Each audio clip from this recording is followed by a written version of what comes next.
ఉమ్మడి అనంతపురం జిల్లాలో టీడీపీకి అసమ్మతి నేతలు తలనొప్పిగా మారారు. అసమ్మతి నేతలను బుజ్జగించడానికి టీడీపీ అధిష్టానం రాయబారులను పంపినా కూడా వెనక్కి తగ్గట్లేదు. ఉమ్మడి అనంతపురం జిల్లాకు చెందిన టీడీపీ అసమ్మతి నేతలు ఇవాళ ప్రత్యేకంగా సమావేశం కానున్నారు. మాజీ ఎమ్మెల్యే ప్రభాకర్ చౌదరి ఆధ్వర్యంలో అనంతపురంలోని కమ్మ భవన్లో టీడీపీ అసమ్మతి నేతలు సమావేశం ఏర్పాటు చేశారు. ఈ సమావేశంలో అనంతపురం అర్బన్తో పాటు గుంతకల్, కళ్యాణదుర్గం, పుట్టపర్తి నియోజకవర్గానికి చెందిన టీడీపీ అసమ్మతి నేతలు పాల్గొంటారని సమాచారం.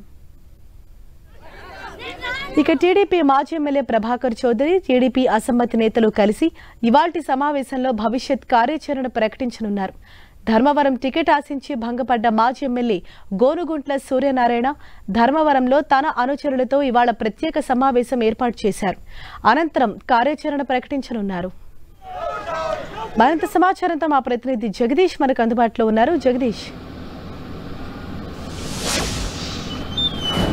హరీష, అనంతపురం జిల్లా టీడీపీలో అసమ్మతి జ్వాలు ఇంకా కొనసాగుతున్నాయి. మొన్న 3 రోజుల క్రితం టికెట్ ప్రకటించిన నేపథ్యంలో అనంతపురం అర్బన్తో పాటు గుంతకల్ నియోజకవర్గంలో కూడా టికెట్ ఆశించి భంగపడ్డ మాజీ ఎమ్మెల్యే ప్రభాకర్ చౌదరి అనుచరులతో పాటు గుంతకల్ మాజీ ఎమ్మెల్యే జితేంద్ర గౌడ అనుచరులు కూడా పార్టీ కార్యాలయం తగలబెట్టి చంద్రబాబు ఫ్లెక్సీలు, లోకేష్ ఫ్లెక్సీలు, ఫోటోలతో పాటు తగలబెట్టిన పరిస్థితి. అలాగే నిన్న అనంతపురం ప్రభాకర్ చౌదరి అనుచరులు ఇద్దరు పురుగుల మంది తాగి ఆత్మహత్య చేసుకున్న పరిస్థితి కనబడింది. అలాగే ఈ రోజు కూడా ఆందోళన కొనసాగిస్తూనే ఉన్నారు.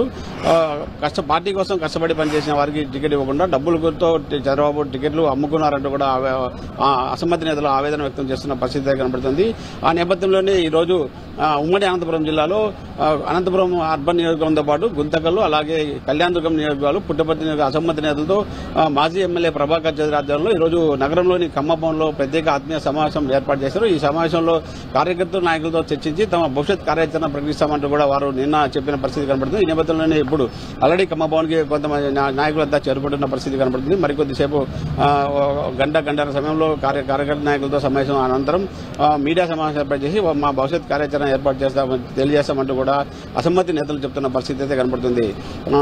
అలాగే ధర్మవరం మాజీ ఎమ్మెల్యే కూడా టికెట్ కోసం చివరి వరకు పోరాడారు. గోనుగుంట్ల సూర్యనారాయణ చివరి వరకు పరిటాల శ్రీరామ్తో పాటు గోనుగుంట్ల సూర్యనారాయణ కూడా ధర్మవరం టికెట్ కోసం పూర్తిగా ప్రయత్నించారు. ఈ నేపథ్యంలోనే చివరి నిమిషంలో వారిద్దరినీ కాదని చెప్పి మూడో వ్యక్తి సత్యకుమార్ కు ధర్మవరం టికెట్ కేటాయించేది బీజేపీ అధిష్టానం. ఈ నేపథ్యంలో మాజీ ఎమ్మెల్యే గోనుగుంట్ల సూర్యనారాయణ కూడా ఈ రోజు ధర్మవరం నియోజకవర్గంలో తమ అనుచరులు, కార్యకర్తలతో ప్రత్యేక సమావేశం ఏర్పాటు చేశారు. ఈ సమావేశం అనంతరం కూడా తన భవిష్యత్ కార్యాచరణ ఏర్పాటు చేస్తానని కూడా మాజీ ఎమ్మెల్యే గోనుగుంట్ల సూర్యనారాయణ చెప్తున్న పరిస్థితి. ఇదంతా చూస్తుంటే టీడీపీకి ఉమ్మడి అనంతపురం జిల్లాలో తీవ్ర తలనొప్పిగా మారిన పరిస్థితి కనబడుతుంది. నిన్న అసమ్మతి నేతలను బుజ్జగించేందుకు పార్టీ అధిష్టానం నుంచి దూతలు కూడా వచ్చినా కూడా అసమ్మతి నేతలు మాత్రం కరాఖండిగా చెప్పారు, మేము ఖచ్చితంగా మాకు టికెట్ ఇస్తే చంద్రబాబు మార్చుకుని టికెట్ ఇస్తే పార్టీ కోసం పనిచేస్తాం, లేకపోతే ఖచ్చితంగా పార్టీకి నష్టం కలిగేలా చేకూరుస్తామంటూ కూడా వారు దూతలతో చెప్పినట్టు కూడా సమాచారం ఉంది. ఈ నేపథ్యంలోనే ఈ ఉమ్మడి అనంతపురం జిల్లాలో టీడీపీకి కంచుకోడైన అనంతపురం జిల్లాలో ఈసారి అసమ్మతి నేతలతో టీడీపీకి నష్టం జరిగే అవకాశం కూడా ఉందంటూ కూడా చాలా మంది చర్చించుకున్న పరిస్థితి కనబడుతుంది. ఈ నేపథ్యంలోనే ఈ రోజు రేపు అసమ్మతి నేతలు తమ కార్యాచరణ ప్రకటించడంతో అటు టీడీపీకి నష్టం జరిగే అవకాశం ఉందా, లేదా వీరు ఇండిపెండెంట్ గా పోటీ చేస్తారా, లేక వేరే పార్టీలోకి చేరతారా అనేది కూడా పూర్తిగా సమాచారం మరికొద్ది సేపట్లో తెలిసే అవకాశం ఉందని చెప్పొచ్చు. హరీష, థాంక్యూ జగదీష్.